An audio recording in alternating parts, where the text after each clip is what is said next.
أعوذ بالله من الشيطان الرجيم. بسم الله الرحمن الرحيم. قل هل من شركائكم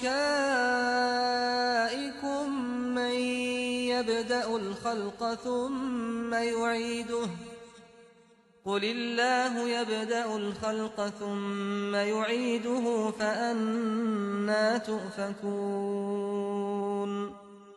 قل هل من شركائكم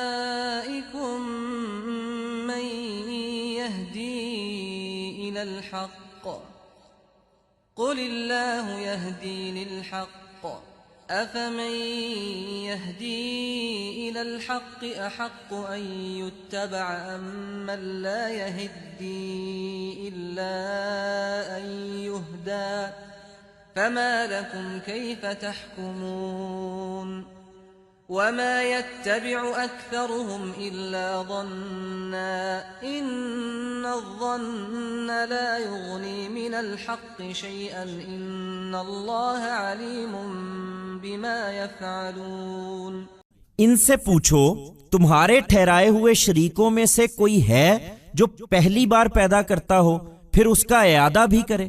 کہہ دو اللہ ہی ہے جو پہلی بار پیدا کرتا ہے پھر اس کا اعادہ کرے گا، سو کہاں بھٹکے جاتے ہو؟ پوچھو تمہارے شریکوں میں سے کوئی ہے جو حق کی طرف رہنمائی کرتا ہو؟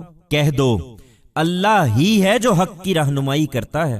پھر بتاؤ جو حق کی طرف رہنمائی کرتا ہے وہ اس کا مستحق ہے کہ اس کی پیروی کی جائے یا وہ جو رہنمائی کے بغیر خود بھی راہ نہیں پاتے؟ آخر تمہیں کیا ہو گیا ہے؟ تم کیسا فیصلہ کرتے ہو؟ حقیقت یہ ہے کہ ان میں سے اکثر محض گمان کی پیروی کر رہے ہیں، اور گمان ذرا بھی حق کی جگہ نہیں لے سکتا۔ یقیناً اللہ خوب جانتا ہے جو کچھ یہ کر رہے ہیں۔ Ask them, is there anyone among the partners you associate with God who creates the first time, then can also do this again? Say, it is God who creates the first time. Then he will do it again. So, where do you wander away? Ask, is there anyone from your associates who guides towards the truth?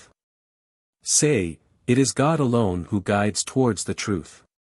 Then speak up, is he worthy of being followed who guides towards the truth or those who cannot find the way unless they themselves are guided? What then has come over you? What kind of a judgment do you make?